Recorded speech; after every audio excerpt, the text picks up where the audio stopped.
there's a parallel there. And actually, it's very helpful to know a bit about Leibniz before reading Whitehead, so you can have at least some sense for the sort of perspectival, pluralistic cosmology he's articulating.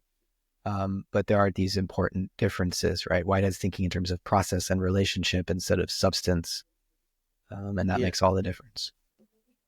Yeah. And certainly apart from the notion of like the divine splendor of isolation that you find in relation to the monads that makes them windowless,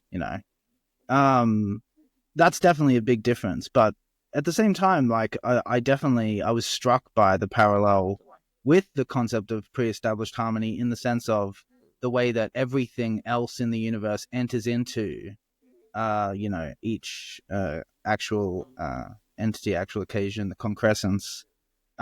Because even though it's not like all there from the beginning, so there's no need for the interaction, it still is almost like every actual entity like anticipates within itself everything else in the entire universe that is the case. Anticipates, I mean, it feels the past, everything that's occurred before, and it anticipates, though, probably a selection among the possibilities available to be realized in the next moment.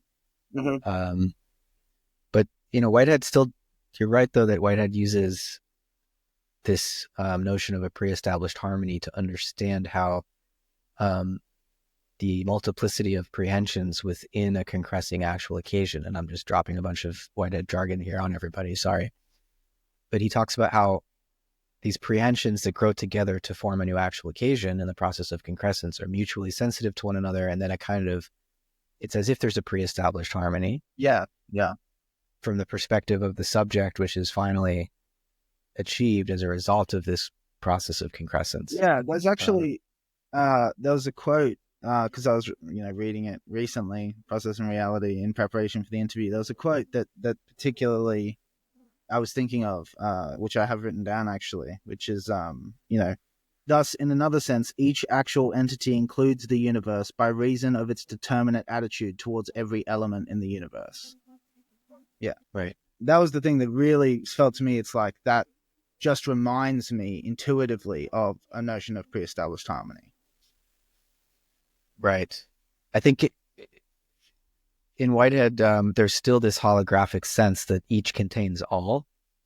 That every actual occasion is a unique recapitulation of the universe.